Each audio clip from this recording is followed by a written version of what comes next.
Okay, this is the one I've been looking forward to. Um, I don't get to see many movies in the cinema in a given year, but this is definitely one I'm going to put at the stops for to see. Um, because this is my childhood. One of the first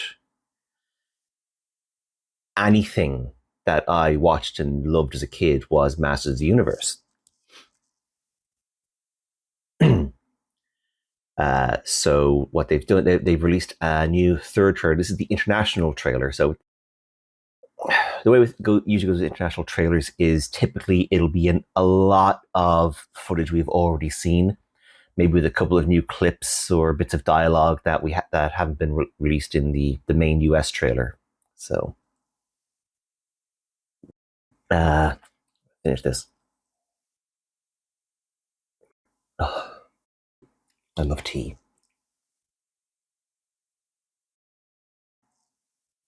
Okay, go. Take the sword.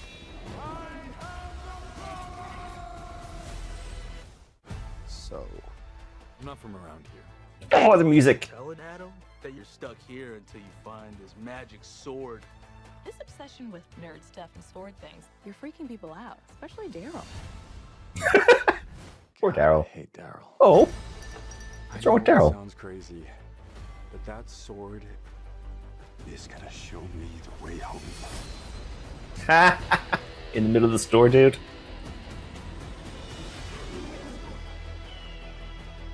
I know most of you don't remember me, but I know all of you. Hey.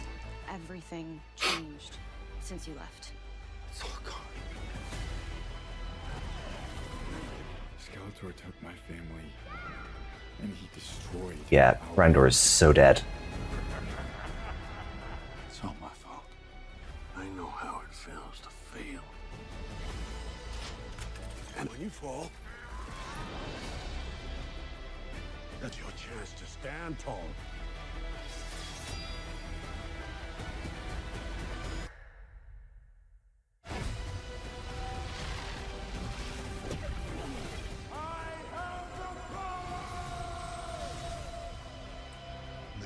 I haven't said much because this is all stuff we've seen before, but it just makes me smile.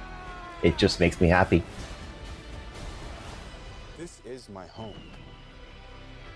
I'm gonna fight for it. I need every man, woman, or whatever that is.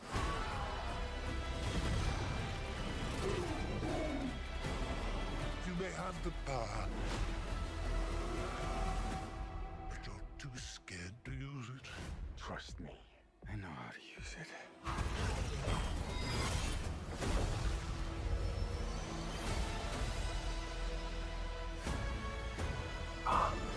You tell everyone that you're from another planet.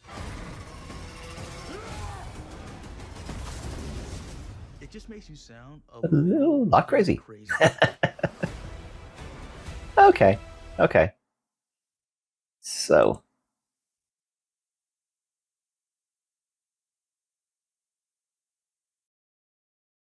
right. Okay. Very little we hadn't already seen. Just that little bit at the start there with his friend talking about um like he clearly is not keeping a low profile on Earth. He's very open. Yeah, I'm from another planet and I want to go home. Which I've said it before, but I like that. I was when I first heard that the movie was going to open with more or less on Earth, and that Adam had grown up there, separated from Eternia.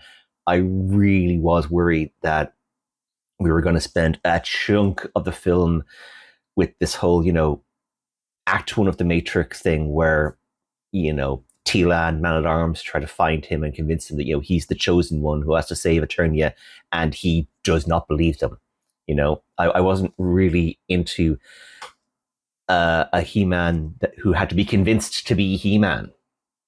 Um, in terms of you're from another world, you're an alien, whatever. Oh, I like that. He's out of place. He knows he's out of place, and he's trying to get back home.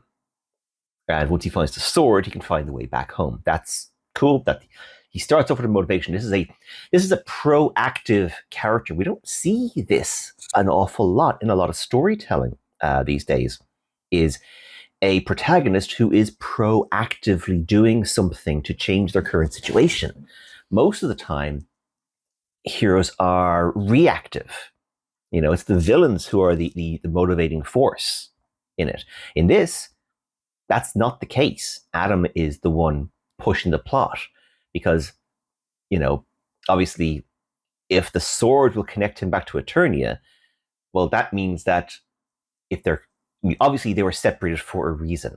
Because if it was just, if Marlena is sending him to Earth to be safe, there is no better way of keeping him safe than making sure he has the power sword, because that will allow him to become He-Man.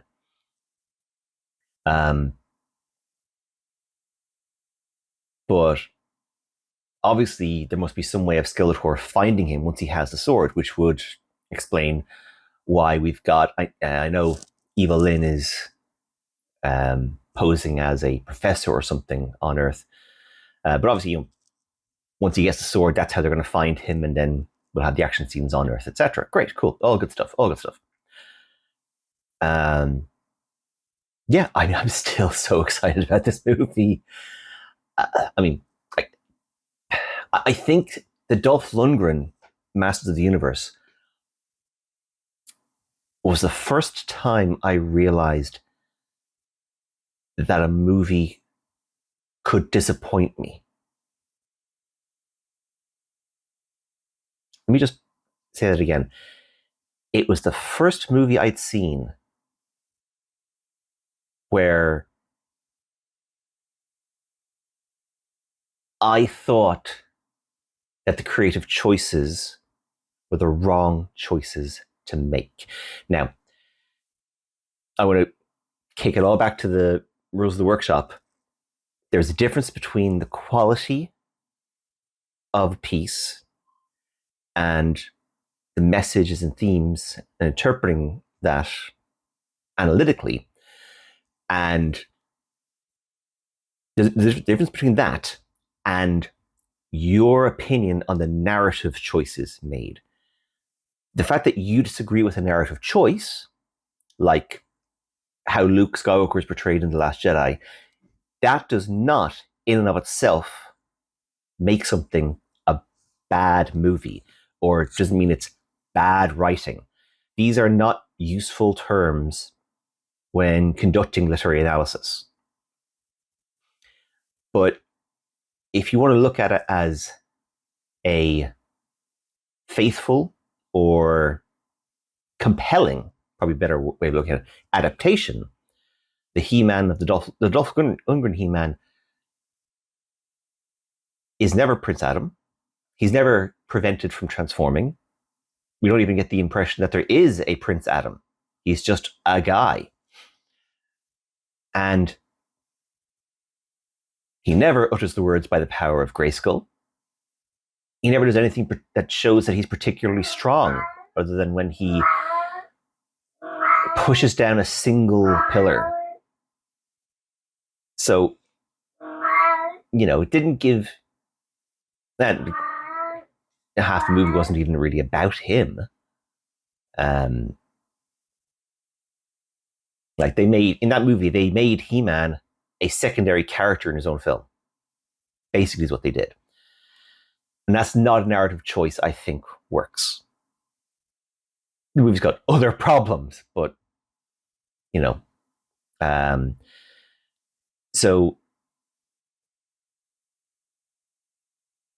for me, the idea of actually seeing a proper live action Masters of the Universe movie, that's huge. That this is as exciting as when the first Michael Bay Transformers film was coming out. This is up there with waiting for Ghostbusters Afterlife. It's childhood revisited, which is, as a nearly 46-year-old man, a very selfish way for me to approach any form of entertainment, because these stories should be shared by everyone, including people who don't have any connection to what it was in the past. And no kids are watching the 1980s He-Man cartoon these days. So, yeah. So yeah, that's my take on it. I'm incredibly excited for this film, and I will watch whatever new trailers they put out, even if there's only a single brief clip of something new. Still no Orko though, and no sign of any scenes where Orko is yet to be placed digitally. Obviously, Orko will be a CGI character, or would be if he is in it. I don't know. I haven't seen a cast list, a cast entry for him anywhere. But also, it's a bit of a darker story that we're getting here. So maybe Orko just doesn't fit the tone. This is kind of, it's not taking itself too serious. There's a comedy here and there we can see, but it's very much this is very sword and sorcery kind of space opera adventure, which is cool. Yeah. Anyway, enough of me rambling. What did you guys think? As always, leave a message in the comments. Please like, share, and subscribe. I'm gonna go and start getting ready to make some dinner. All right, catch you later. Wordmaker out.